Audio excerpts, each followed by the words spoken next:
like this. This would be adduction, right? So it externally rotates and it weakly adducts. So that's not its main function. But you figure that if you've got all of this stuff, and now you've got a big chest, rests, and you have to pull all that stuff back, you can't just have muscles here. You need muscles here too to bring the arm bone toward the shoulder blade. Does that make sense? You can't just pull the shoulder blades because the arms would then hang forward. You have to have muscles on the shoulder blades to pull the arm bones back. Yes? Okay, teres minor. Sit, and then subscapularis is number 4, and that's underneath the surface of the shoulder blade, under here. Right? Subscapularis, under the scapula, going to the humerus bone. Yes? Does that's the completion of the cuff. Prevents the head of the humerus being pulled upwards by the deltoid, biceps brachii, and lines the triceps, medially rotates the humerus. So that means this one, this subscapularis, is involved when it's contracting when you're doing this. Just try it for fun. Kind of interesting. So as you turn your thumbs out, I think you can very much feel the teres minor. You can feel the infraspinatus here, yeah? Now, when you turn your thumbs in, can you feel underneath your shoulder bone? It's kind of hard to feel, but I think you can. If you picture doing this, ooh, yeah, now that's working pretty hard, yeah, to pull. It's on there, and it's pulling this bone in, and it connects on the anterior side of the humerus, right? It doesn't connect back here on the posterior side of the humerus where all this stuff connects because it has to pull it back. It connects here on the anterior side. So when it contracts, remember things pull, it pulls the arm bone this way. Does that make sense? Yeah? So this action, subscapularis, right? And one of the exercises they have people do when they have shoulder issues is like this, right? So, yeah, with TheraBand, right? And we will not be giving people those exercises because those are physical therapy exercises and we do yoga. But if you would like to learn that on your own as a neat thing to know, that's a good thing. Let's see. Now, teres major. Do they have that here? Yeah. So, adducts the humerus, medially rotates the humerus, extends the humerus from the foot. I don't know why this is not part of it. I don't know. I really don't know. Sharply jerking the arm forwards as in throwing a stone to skim it across a lake. Like this, under or over? I don't know. Like this. Like this, right? Yeah. So it's not part of the rotator cuff. Well, not technically, but it is. I mean, it's right there, so I don't know why it wouldn't be considered part of the rotator cuff, but Audrey, look in the other book on page 151. It puts all 5 of them together. see, that's what I have always done too.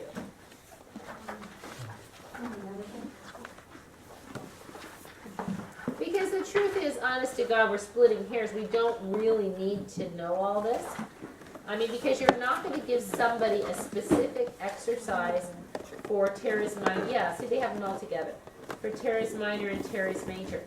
You're going to do things that stabilize the scapula, externally rotating the humerus. You're going to do things that protract the scapula, internally rotating the humerus. And if you do, that's what, if you do yoga, you cover it all. That's kind of the beauty of it. And people go to physical therapy, and then they get these specific exercises, and sometimes I just go like, it's short-sighted, and it's like you could spot reduce, you could spot fix, you know? Well, like for example, I woke up in the middle of the night 2 nights ago. I just had this like epiphany about why I don't like this. I'll show you. So people come to me, and they tell them that their doctor has them do, to stretch their chest, they stand in this corner, and they go like this. Well, the reason I haven't liked this before is because when they show it to me, they're doing this. they're leaning the chest in and the arms. Oh, my doctor showed me to do this. Maybe if you do it absolutely, utterly perfect, it will stabilize the inferior edge of the scapula, right? But they get enthusiastic and they do this. And they said it was really hurting my shoulder, or sometimes they get it in a doorway, you know? And then I had a student, never saw things like that. They said, this just hurts my shoulder so much. And I'm like, well, it's because the heads of your shoulders are coming forward instead of back. That's why I like this better, because then you roll the shoulder back. But also, I realized that when your arm is bent like this, what's happening with your bicep? And where does the bicep connect?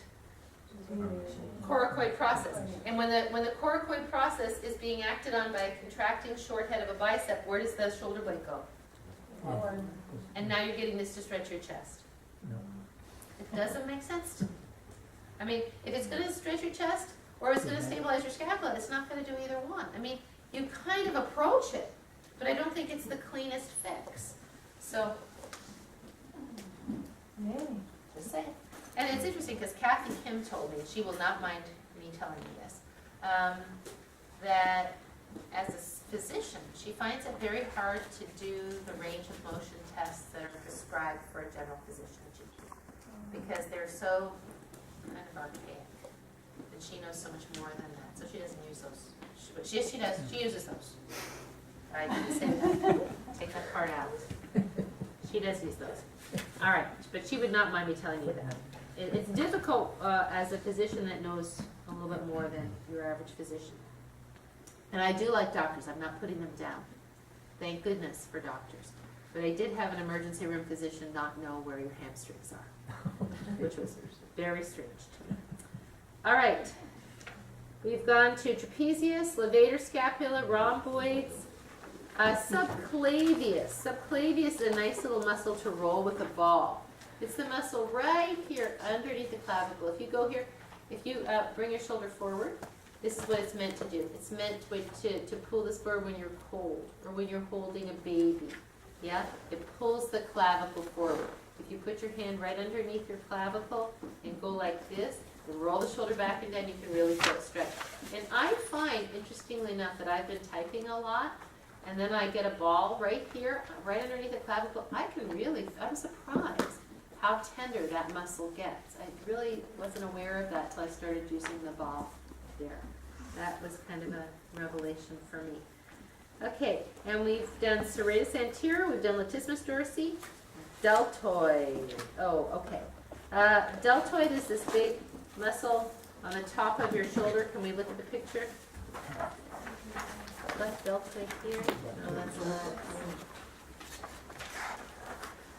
96 in this one. We're almost done. We're going to take a break in a minute. Which book? 96? 96 on toy. So there are 3 sets of fibers here, right? The front, middle, and back. From the clavicle, the acromion process, to the spine of the scapula. So it goes from here. Here's the clavicle to the acromion process, and it sits over your humerus like a big epaulette, right? So if you put your hand right here, you can feel it. Yeah, for sure. Sometimes I call this the ball of the shoulder because it kind of rounds out the shoulder, right? And people build it and it gets even rounder, looks a little silly. So what do these 3 do? Okay, the anterior fibers flex and medially rotate the humerus. So they do this and this, right? Like this. See that? He's doing this. Middle fibers abduct the humerus at the shoulder joint only after the movement has been initiated by the supraspinatus. And posterior fibers extend this way and laterally rotate the humerus. So like this, right? Back. You can feel that. Put your hand on the back of your shoulder. Put your hand back into, this is extension of the shoulder, right? Are we clear about that? Behind the body. This is extension of the shoulder. Now turn your thumb out. You can feel that work, yeah? Right. So this action. So it's all good. We want that. We want that there. It's common to call this, extend your shoulder. This is not extending your shoulder. This is bring your shoulder into full flexion. So sometimes I'll tell people I don't want their hips forward when their arms come up. And I'll say, not everybody has a range of motion that includes 180 degrees of flexion at the shoulder. And I'll show the line, yeah? Then you can use that term. Because I don't want to say 180 degrees of extension because that would be incorrect. So this is extension, this is flexion, right? All right, cool. Now, The deltoid is a good place to do shots of tetanus. there's a big dense muscle. Yeah, so that's one way to remember that. Deltoid is where you get the shot. Oh, your deltoid's where you Yeah. get the shot. Oh, I thought you were going to bring it up to some kind of like I kind know of some shot you other got. Yeah, way of okay. doing that, but, Yeah, you know, that works. yeah, I usually put it below the deltoid. not the shots. Yeah, Yeah, I 'Cause mean, I- it's right here, yeah. but it goes Yeah. pretty far. That's, I guess it's a posterior Yeah. fibers of the Yeah, deltoid, yeah, isn't it's it? fine. You're like Oh, right there. in the middle of. Right in the middle of the deltoid? Yeah. Ooh, but there's a bursal sac right there. I think about that. Right. Okay, if you go right down here, you can feel the bursa, the deltoideus bursa, right here. They want to put it right in that bursal sac or above it? No, you want it like 2 inches. 2 Well, inches, yeah. 2 fingers. Okay, that's Two above the fingers bursa. forward. Yeah. If you go 2 fingers down from your acromion process, you couldn't put a shot there. If you go down a little further, feel how tender that is. There's a tender spot right there. That's where the bursa is. There's the bursa that goes underneath, right in that little spot, right there where you see that V shape, and that protects the muscle over the bone. Yeah. So okay, cool. I always give myself B12 shots. So I think I put it right here. Oh, interesting. All right. Well, coracobrachialis. This is a good one to know. If you look at people's elbows like Alison Barton, she will not be unhappy for me to tell you this. Can you find coracobrachialis somewhere? Because we're not going to a whole lot of forearm muscles right now, but this is one that connects the upper arm to the 110? Is it not in here? It's 110 now. Yeah. Oh, wait, 110. Oh, I see. Green. Oh, it's so small.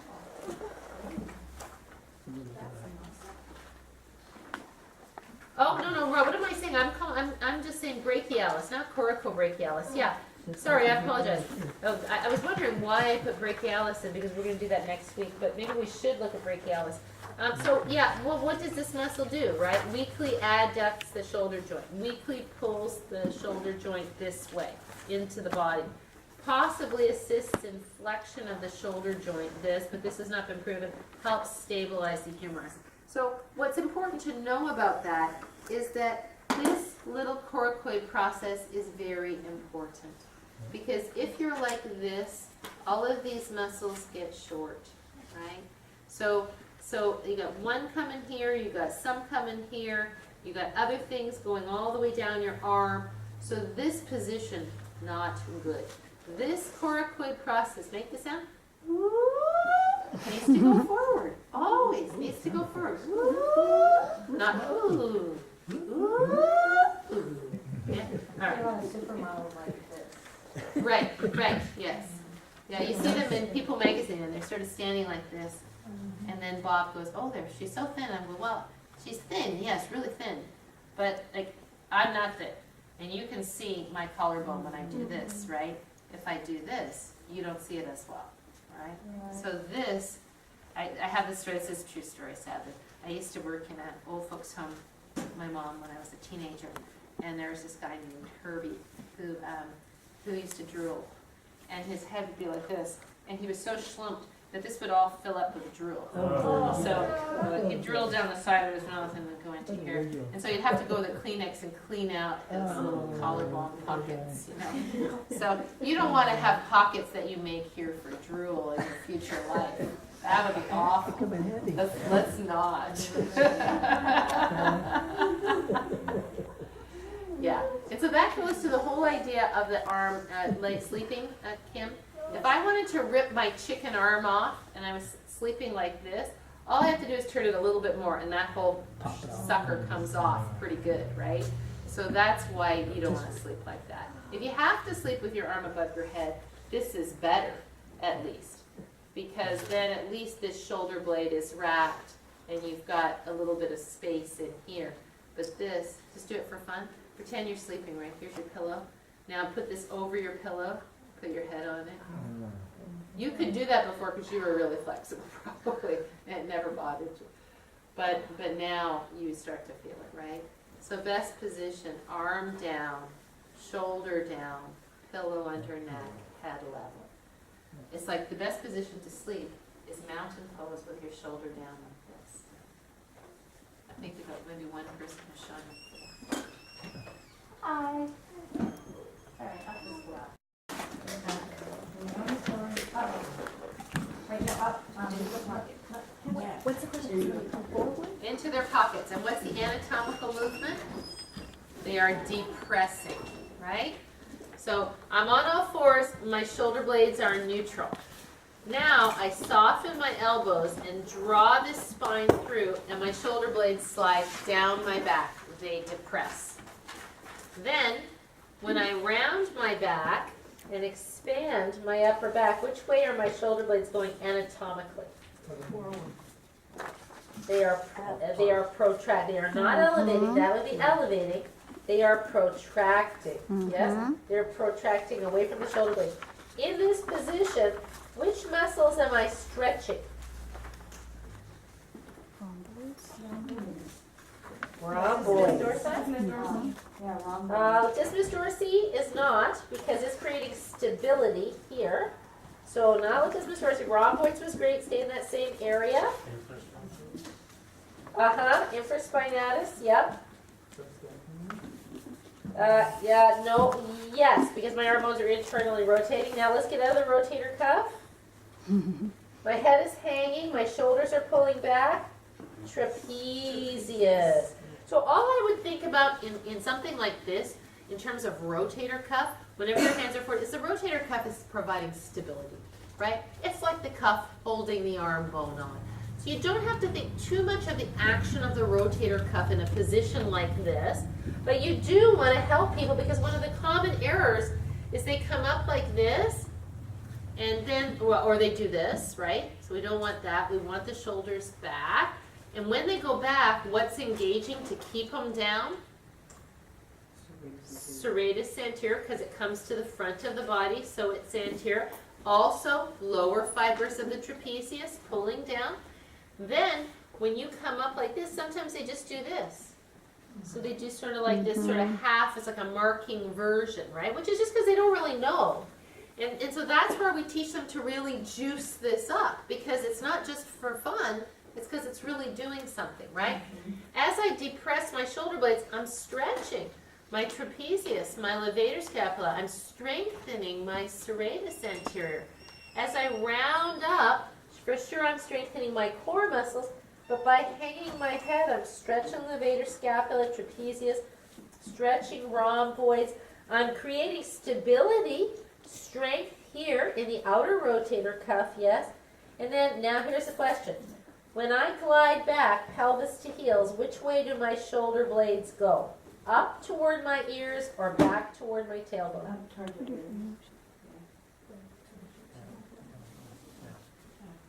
Up toward my ears. Because where are my arms?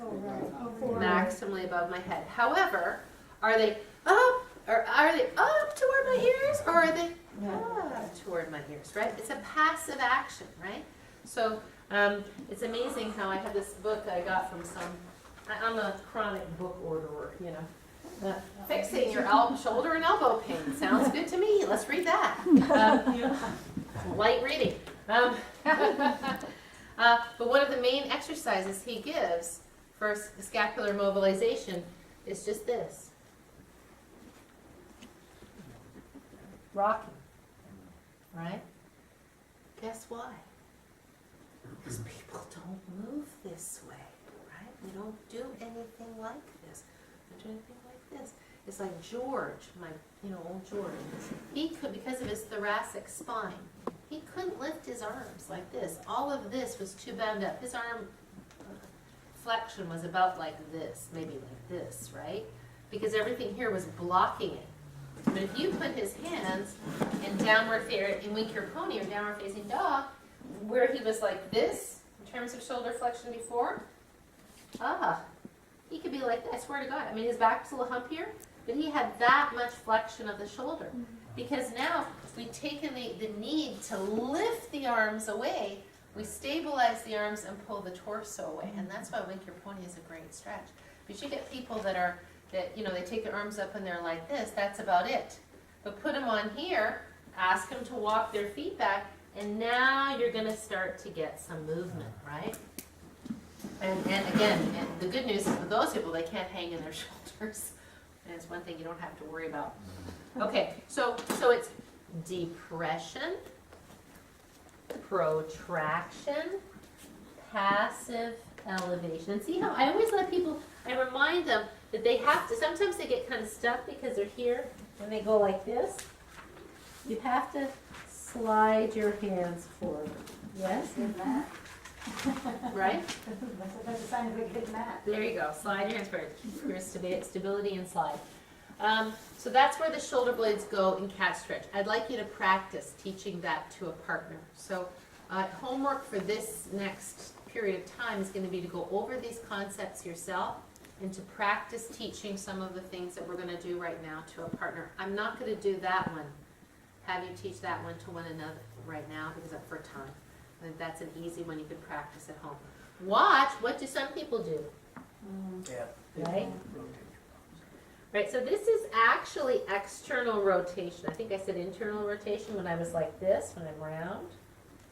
But when I come forward, it's external, right? This is that thing of pushing away the elephant, right? So downward facing dog. No, first we're going to do Wink Your Pony. Because you should learn how to adjust Wink Your Pony anyway. So you don't go put this down. And Wink Your Pony is a great one to stretch the shoulders. So let's all get a chair if you would. I'm always shocked when our intermediate students don't even know how to Wink Their Pony. They never came to Yoga 1. Chair, great height.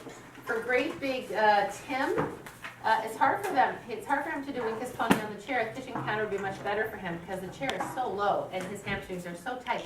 So it's hard for him to get an even tabletop back. So Pat, let's watch Pat. Okay, let me just pretend that I'm guiding her through a verbal. Right? I guess I'll pretend. Yes, I will do it. Thank you. Yes, I won't pretend that I'm going to do it. I will do it. If I'm teaching a class of people who know how to Wink Their Pony, I'll give them very little direction. I'll just say, go ahead and Wink Your Pony.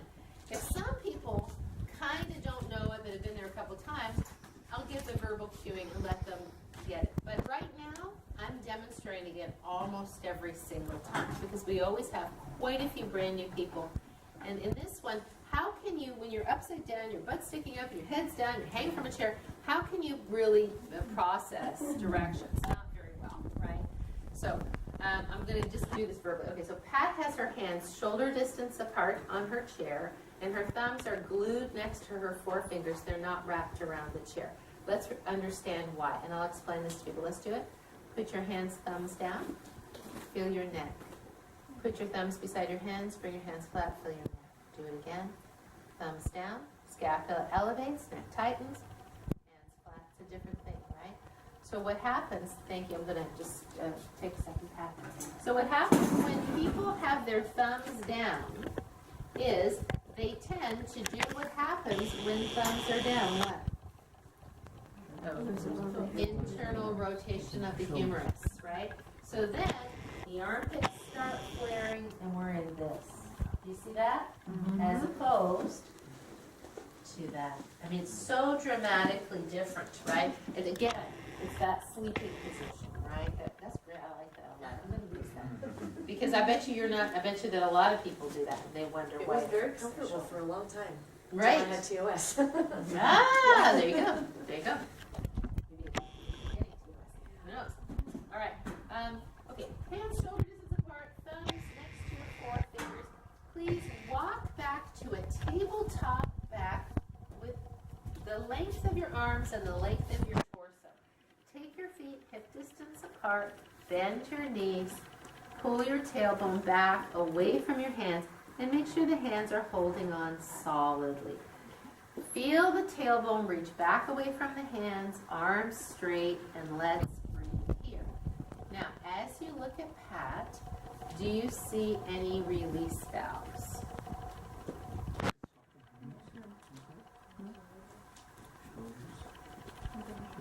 She could go a little bit more here, but there's a bigger one. It's all this. Turn. No, don't move, don't. Wow. Did you see these little wavelets? Yeah, Do yeah, you yeah. just fix it with your hands, or Yeah. do you tell her what to do? Now, what I generally do, if somebody's here, is I will just come around, I'll ask them, and I'll just lift them up from the side like this. This is my lift. I hold their lats, and I hold their waist with my elbow. Go ahead, dunk. See, now I don't have my hand on her belly. I just do like that, yeah? If you're a guy and you don't want to do that much, go ahead, sink. You could just say, can you lift these up a little bit? See, I'm pulling with my finger. Yeah, I think that would be okay. But now she's a little bit too much. Just push it down. There. See, now if she's doing that, go ahead, go up. Now here, I could. What I would do first is I would go like this. Bend your knees. Bend your knees, Pull back. and then I would stabilize here. All right, just like that. Yeah. So, but if her knees were bent, and she was still humping up, then I could go. I could stabilize this joint, and I could just encourage that down. Right, that's a possibility. Okay, so now, keeping your arms straight, pull your chest forward toward the back of the chair and walk up with a straight back. It was a long time, sorry. So the first one they just do to get this spinal extension, and I may have shown this to them before. Hopefully I will show them before. And then the second one they do, we talk about winking your pony. Can I use your mat? So I will always say this, when we start to wink our pony, the intention is to stretch the side waist. If I do this, it's not going to have as good a job. This is wagging your pony. This is winking your pony. So in winking your pony, one knee bends, that becomes the leg that has the weight.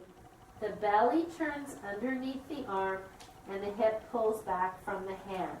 So here you're stretching this whole side of your back and waist.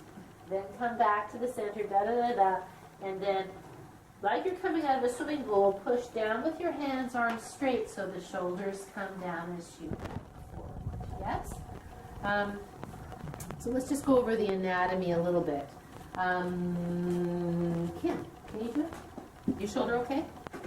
Not gonna hurt your shoulder. Okay.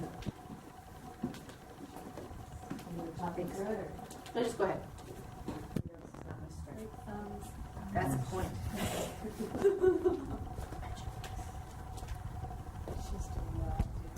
This is very educational, don't you think? Yeah. Or I think we might have everybody do this. So what do you see in terms of spine right now? It's curved. It's humped. Her lumbar spine is humped. That's unusual, right? And you know why her lumbar spine is humped?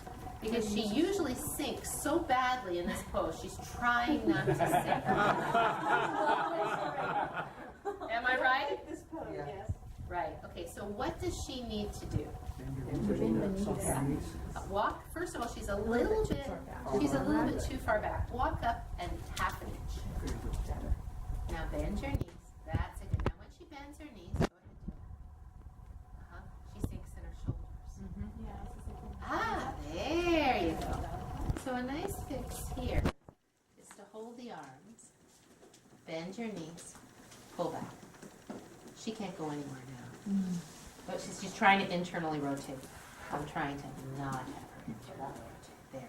Don't sink. Don't sink. This is another place where, oops, sorry. Don't do that. Where I might come in with a lat holder. There. Chin down. Tailbone back. And bend your knees and sit bones up.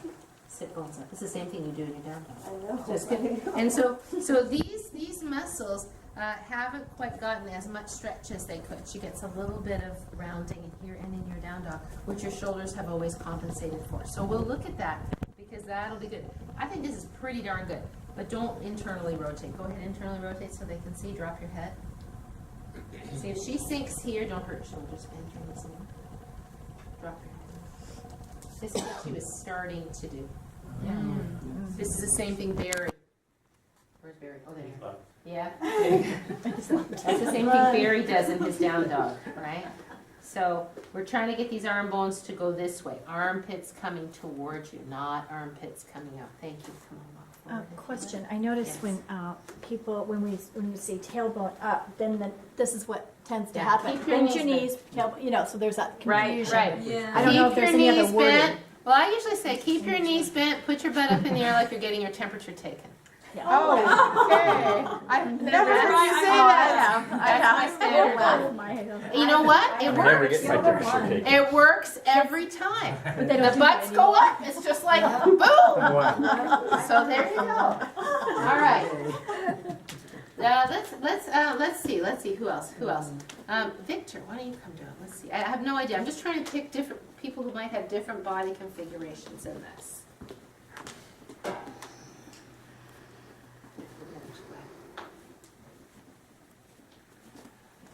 Oh, nice. Mhm. Okay, so he doesn't have super flexible hamstrings, right? You can see that. But look at how nice his back looks Yeah. for where he is.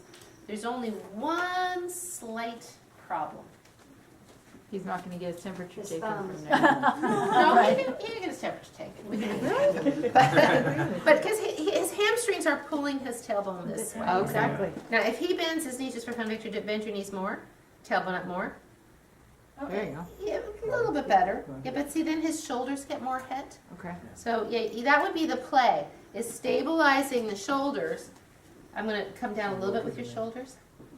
And then now pull your tailbone out, bend your knees. Yeah, so this is the work right here, right there. right? But it has to be enough give. But the thing here is you can see his shirt. He's internally rotating. So first of all, hands, see his hands, stay there. Are you okay there? His hands are actually narrower than his shoulders. See how they come in slightly? So for me, the hand width should be the width of your lats, right? Not the head of the shoulder, because many of us have big lats. So then, lift your head up just a little bit. Now drop your head. Now pull back. Yep. That's it. That's it. Good. Nice. So, thank you so much. So let me just show you something. Walk up. Thank you so much. The thing is that we have a problem with our arms being up and internally rotating if we send the spine through like a trough, right? So if I'm here and I'm externally rotating my arms, they're going away from my biceps, going away from my head, or sorry, triceps coming toward the head, biceps coming toward the cheeks. If I think of bringing this down, you see the problem? Ow. You see the trough that's created? And then the shoulders start to do this to create more trough. So I need to come up, wrap around, and then find that neutral place for my head.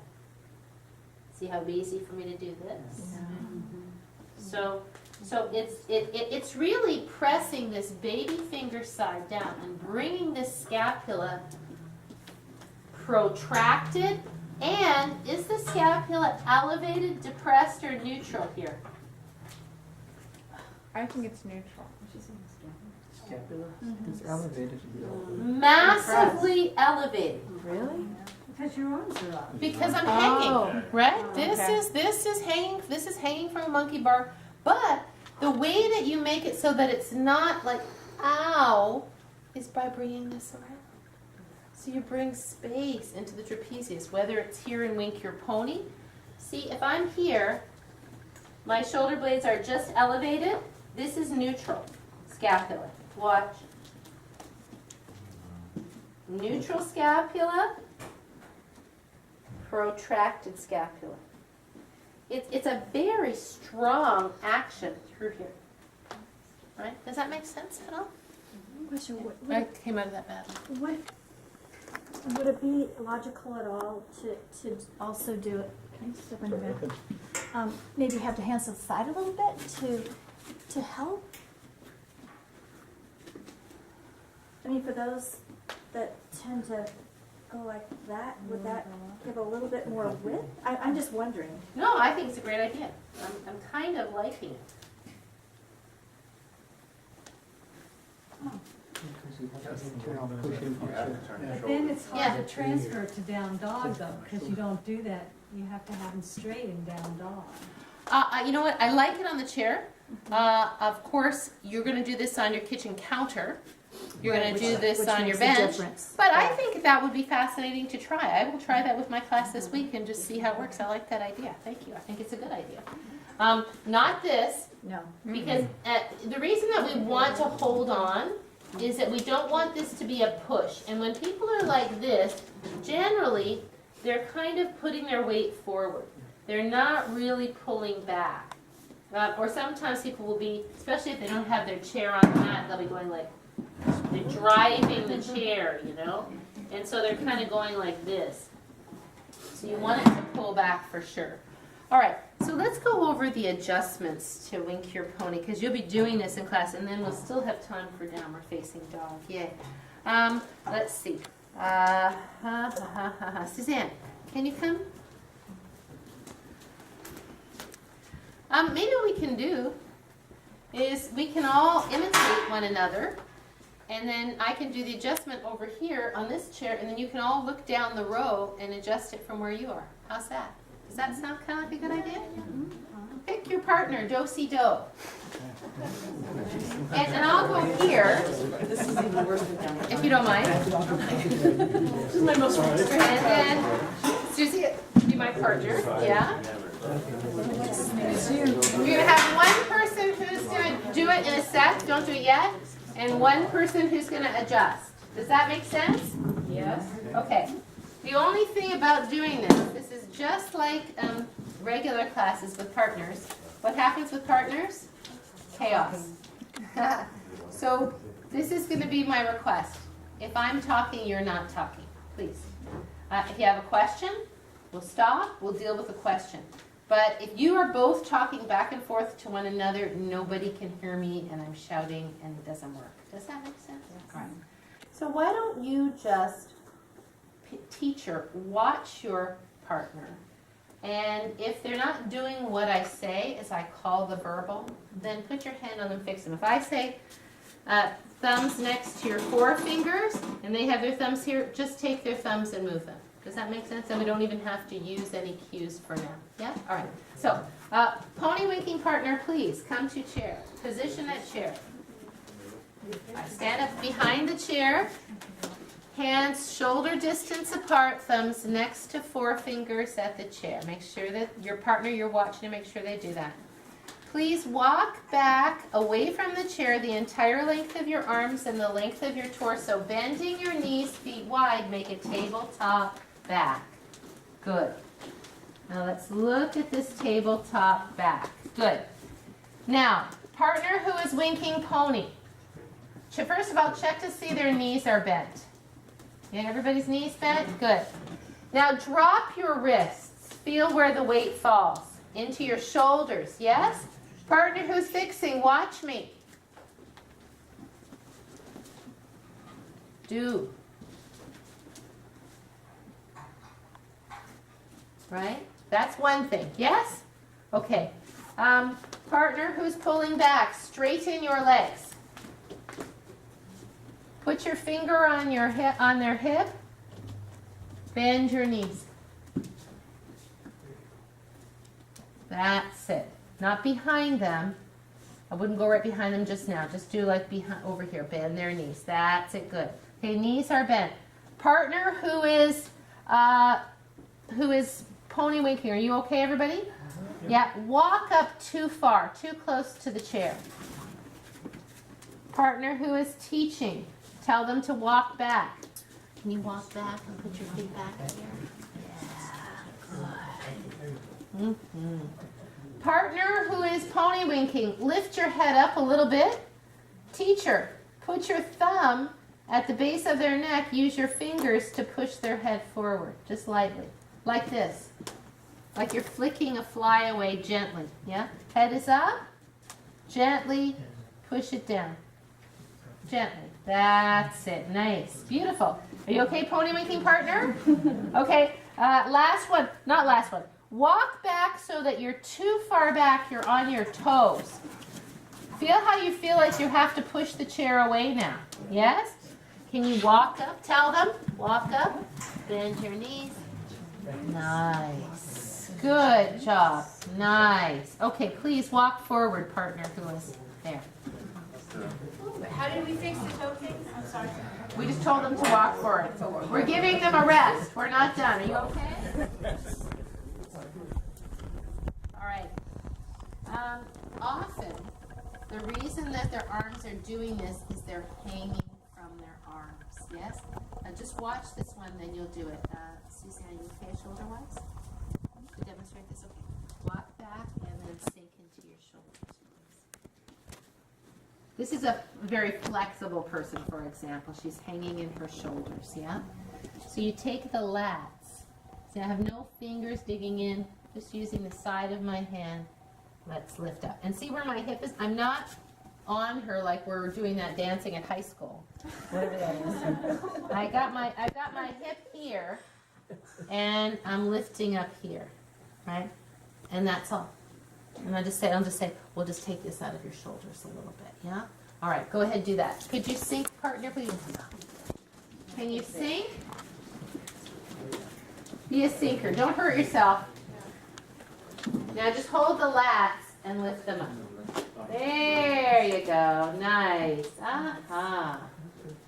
Good. Put your hands over the edge, Anthony. Use your fingers. There you go. Now see how your hands are on her, fingers are on her. Don't put your fingers on her. People don't like to feel the tips of your fingers on them. I wouldn't put the tips of my fingers on people. Yes, Brian. I see a lot of different distances between the feet. Is there a right distance, or does it matter? It's the one is where you could, like, let's just see. Can you stay for a sec? So, Kim, could you easily pick your hands up and stand on your feet? Take your hands 1 inch off the chair. Just a little bit too far back. Step up a tiny bit. Bend your knees more. Now, could you take your hands off? Yeah? I was talking this way. That distance as in your leg. Oh, Hip distance? width. Does that Hip matter? width. Generally, when the feet get wider, it's easier to rotate the pelvis, especially if your hamstrings are tight. If your feet are too close together, you don't get as good pelvic rotation, just like in down dog. So the feet a little wider if the person's hamstrings are tighter. So I usually say hip or shoulder distance apart, not mat distance apart. Yeah? Does that make sense? And I don't like anybody to have their feet right together because it doesn't facilitate the wink, right? This isn't downward facing dog. All right. Now, last thing we're going to work on, we'll do the shoulder action when we get to downward facing dog. Because really, when people are just learning wink their pony as you're doing it, I don't want you grabbing and rotating their shoulders. I just want you to make sure that they're not bent arms, right? This is common. So you'll say step back enough that you can get your arms as straight as you can. Or I'll say, can you get your arms a little straighter? I'm not going to say straighten your arms because maybe they can't straighten their arms. Is it possible? Can you get your arms a little straighter? Usually if their arms are doing this, it's because they're diving. So just by lifting them up, you'll give them a little bit more space. And if it's not perfect for now, let's just leave it because I don't really want you grabbing anybody's shoulders just yet. Alrighty, can we do that? Can we switch places now? Sissy just did it. There you go.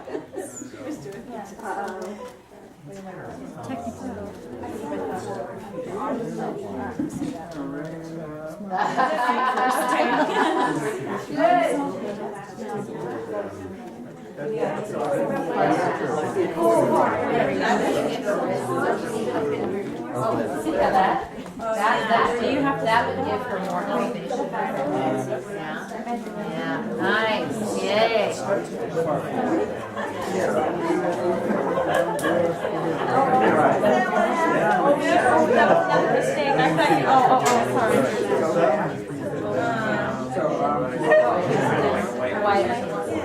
He has wide shoulders. He was trying to switch seat for me. I remember. Oh, yeah. You would Good. go. Okay. Yeah, up. Just go up. Yeah. And then bend your, keep holding, and then say bend your knees. Bend your knees more. That's it. Now, from this position, create knees, stability. Yeah, bend your knees, good. Now, turn your tailbone back. Yeah, so that's kind of a nice adjustment, right? Thank you. I know, that's feel it. So that's my big problem with this, is I don't know what it's supposed to feel like. Right, because I really am not feeling it. I don't know what I don't feel anything. We'll work on the down dog. Yeah, that was good, Rob. Now make a mistake.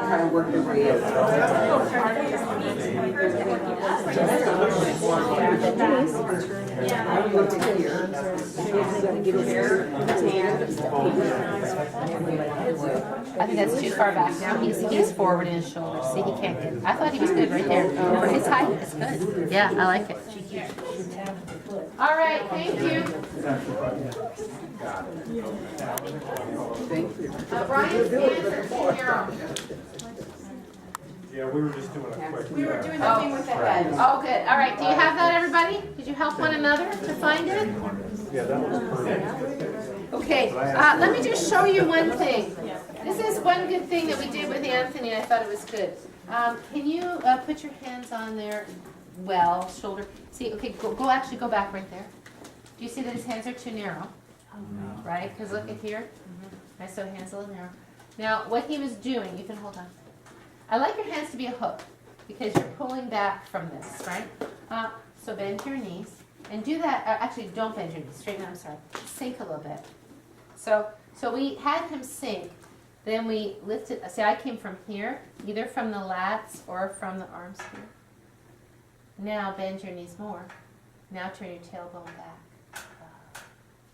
Question. Yeah. So if you're in class could do trying that to from here, help, too. their head is down. Mhm. So you don't want them to look up at you. Mm-mm. You're just going to say bend your knees, Okay. lift your tailbone up. You've got to use a verbal. Can Anthony lift his hands off that chair? Let's see. It's too far. You might be, I yeah, didn't think so. too far back. Yeah, thank you. That's good. Yeah, a little bit further. Yeah, better. There. No, this is great because you don't pick up everything. I like it. Okay, walk up. Okay. And the same applies in down. Let's skip the winking of the pony right now because we still have time. So, how are you doing? If I were doing this and I was teaching this, what do you think I would do right now before I go to downward facing dog on the chair? Maybe move this to right? Yeah, I would go somewhere else. Yeah. All right, so let's do this. Let's take the feet apart. Point the toes straight forward. Good. Nice. Let's bend the knees. Let's roll the right shoulder up and back and down. Let's bend the knees, left shoulder up and back and down. Why do we do this knee bending side thing? Why not just go like this?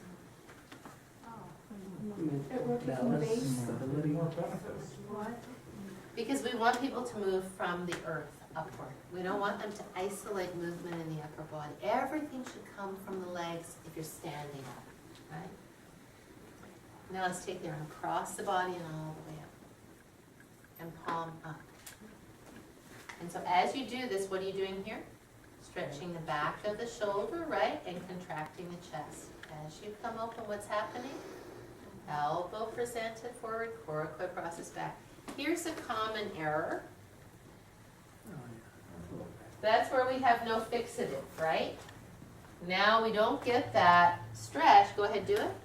Feel what happens. As you do this, the hips do the rotating, so the chest doesn't get the same stretch, right? I mean, it's nice to have rotation, but it's not a chest open. And this is what we want. And also, we don't want to teach people to do this with their arms. Go ahead, just do it for fun. Put your arm kind of back here. Very impinging, yeah? That's like reaching into the back of the car. You don't want to do that. The arm is not meant to go back like this. It's not meant to do that unless you want to get the bristly chicken and break it apart. All right, twice more. Let's open up. Good. And so it's a movement across the body and open. Last one. Nice. Now it's just easy swivel. When we swivel, what should the arms be doing? Swinging loose. Yeah. Good. Go ahead, swing them a little bit more vigorously. Can you feel the torquing down the spine? That's not horrible. It's not horrible. Look, if you had to do a sport, you'd probably have to do that, right? But people overdo it. So sometimes we go the other way. Like if I really wanted to, I could go, oh, this is another class on rotation. I could go here and I could use this for a little more rotation. That would be okay. But we don't, what people do then is they just do this. They're not turning from their legs, they're not turning from their belly. Now let's bend the knees. Let's grow the arm up out of the side body. What are we stretching down the side waist right now? It's just Miss Dorsey. Yeah, absolutely.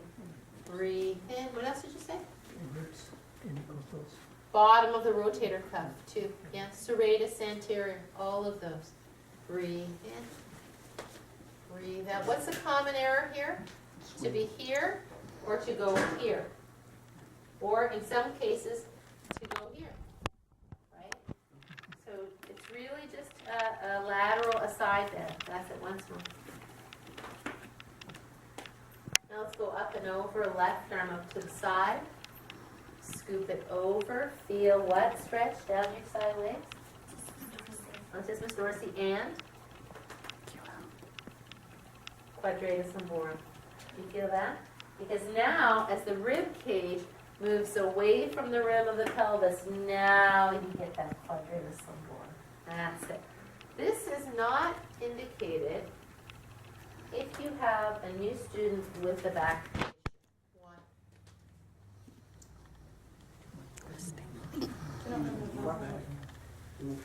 Flexion, rotation, and no support coming up, right?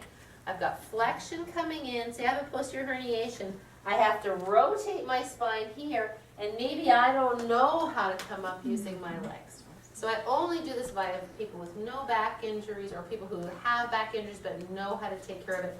And like say for Tony, the guy with the back issues, I just have him do this, right? So he's still getting the protraction of the shoulder, the stretch of the deltoid, right? He's still getting all of that, but he's not using his back. Does that make sense? So it has lots of value. All right, now let's do, just for fun, let's do downward facing dog on the chair, shall we?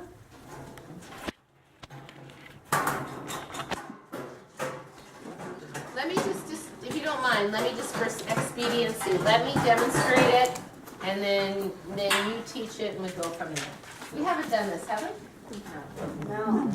The reason I love teaching downward facing dog on the chair is it teaches you to pull back rather than shove forward. By far, you get people who say, oh yeah, I've been practicing yoga for 4 years. And they come usually to Yoga 2 or Yoga 3.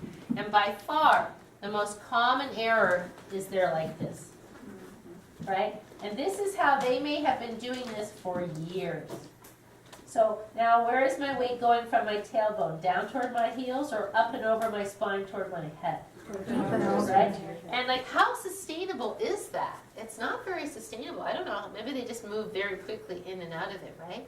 So the beauty of learning it like this is if you learn to pull back, then you learn to use your legs, and you can always straighten your legs later. Right? But if you learn it with straight legs and your body understands this as a straight leg pose with weight coming forward, it's very hard to change that movement pattern. It feels weird. This feels natural to you. Yeah? But what's the intention of downward facing dog? Number 1. And your head upside down. Hang your head. Number 2. It's a rest. Not when you begin. Lengthen the spine. I would say that would be I would say that's definitely a huge part of it, but I could lengthen my spine in many other ways. Think about George, my student George, the old guy. What did I just tell you about him? Oh, he said that he couldn't raise his arms up over his head. But what could he do? He could do it when he was in this position because it wasn't being impinged. Right. So if you ask me to take my arms up into full flexion, right, I might have this range of motion. You could push against my arms and pull them back, or you could put me here, set my arms, bend my knees, and pull my chest back. Other than hanging the head, the intention of downward facing dog is to open the line of flexion of the shoulder. Does that make sense? So because how else are you going to do it? How else are you going to get people to get this arm up? If they can't get here like this, is going like this going to do it? No. But if you put their hands down and pull them back, all of a sudden gravity helps this shoulder joint come down. Yeah, and then we get space. So, yeah. Question, is that kind of the same thing when you're in child's pose, traditional child's pose, and your arms are supposed to be in front? No, Not when you're wrapped? straight. Your arms need to be straight. Child's pose is a rest. So if I were a person who wanted to stretch under here, or a person who is very round, maybe it would feel better for me to have my arms forward because it might create more extension in my thoracic spine, yes? Mm-hmm. Then I could maybe put a block underneath my forehead to rest. But here, you're right, and you know what, I'm sorry, you were absolutely right, Karen, because just like in that book that I said, that PT book, the rocking was the idea that you passively glide the shoulder blades up. You're absolutely right. You're absolutely right. So in Chakravarkasana, not resting child's pose, that's where I got balled up. Yes, absolutely. So now I'm allowing these, because you would not believe that people cannot get their arms to do this. That doesn't happen. Barry, the guy, right? The guy's doing this and Barry's going, and the guy's just going, that's it, right? Because it wouldn't go. This wouldn't go. Right, because there's no movement there, right? So in downward facing dog, well, now our quiz isn't going to work. Oh well, should we do the quiz or no? You can. We can take it home. Remember that Anthony showed me? I completely forgot we had this downward facing dog that I gave you. Yeah. Right? And it says to put them in order, right? Order of things you look at. So you take this home and do this as homework, yeah? Everybody will have, that'll be a little, you know. You're gonna post the answer. Look on Google the answers, right? Ask Andy, he has one. All right, watch. So I'm learning downward facing dog. I will teach Wink Your Pony before downward facing dog on the chair. Why? It introduces it. And why does it introduce it? It's not as strong, it's not as deep. It's the same general shape, but there's no weight bearing. I'd say because they don't have the flexibility in their hamstring. Right. Well, It's higher. About the show. It's higher, right? So if you get a guy, tall guy, like Tim, he can't do it. He has to put blocks on the chair. He's a tall guy with tight hamstrings. So you have to bend your knees more if your hamstrings are tight. If your hamstrings aren't tight, it's sort of 6 of one, half dozen of the other. I might even like downward facing dog if you were more floopsy because it creates more stability. Now, the higher you go, the more mobility you get, right? So I would generally in a group class have taught Wink Your Pony first. So I usually say hands on the chair with baby fingers around the edge of the chair because very few people have shown. Do you see how this is? Can you make sure you can see me? In fact, can you come over here maybe? Is this my shoulder distance apart? No. It's a little narrow, yes? So if the person is tiny, maybe. But I find this to be good. Baby finger around the edge of the chair. And then I say make your hands suction cups on the chair because there are so many people who just put their hands like this, right? And even though you've said it, sometimes I go like this. Slap your hands down on the chair. And there's still hands like this. So then walk back the length of your arms. Widen your feet, bend your knees, put your tailbone up in the air like you're flying the 4th of July flag from it. I don't know, whatever works. Bend your knees, and with your hands as suction cup, pull your tailbone back. Just let your head hang where it hangs. To come up, don't climb forward like the 90-year-old person. If you have 90-year-old, people call it the 150-year-old person. Instead, come out of the swimming pool, step up, shoulders down, push away, you're up on 2. All right, so we practice the 1, 2.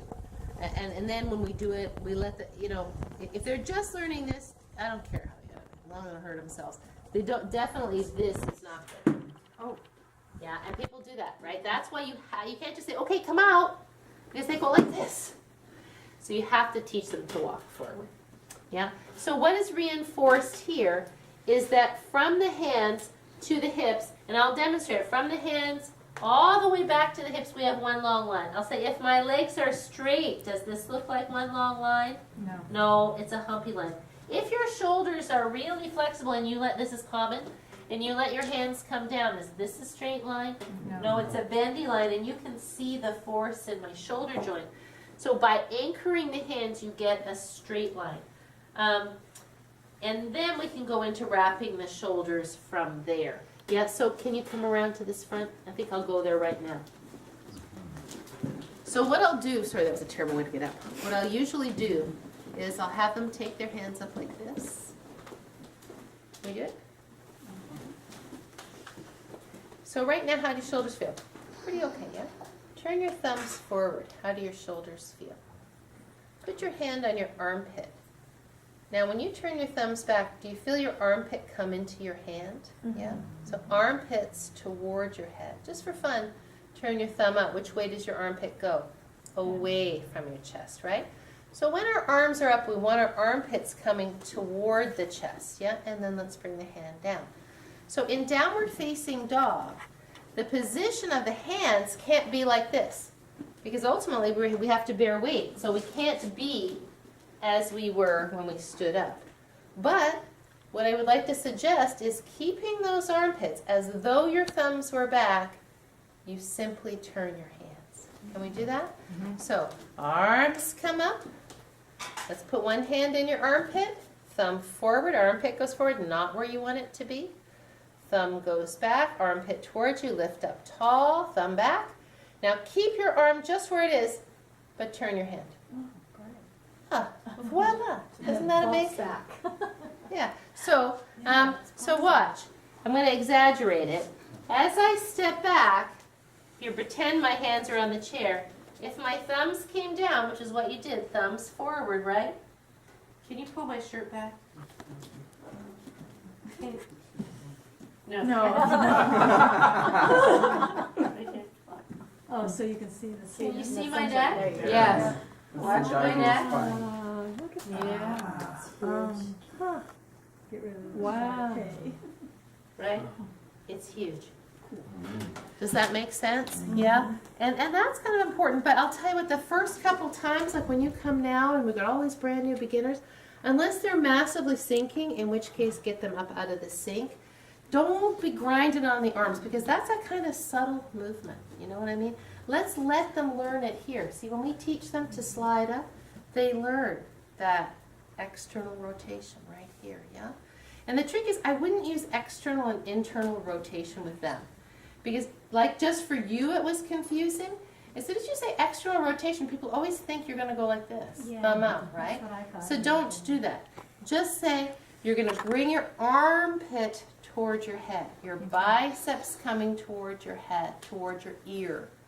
If you can come up with a better way than that, I'm okay. I would love to hear it. And so then once they know how to do downward facing dog, then what I'll say is I'll say, you know, backs are long, the hands are anchored, it's looking a little bit good. I'm just feeling like we're getting a little bit of this, and then I'll teach this. And then I'll say, look, and I'll have someone pull my shirt away, and I'll show them this. Does this look healthy? No, that looks awful. Okay, well, let's not do it then. All right? So can you do it on your own, please? Let's just on your own mat. I'm going to guide you through it, please. Thank you. No partner.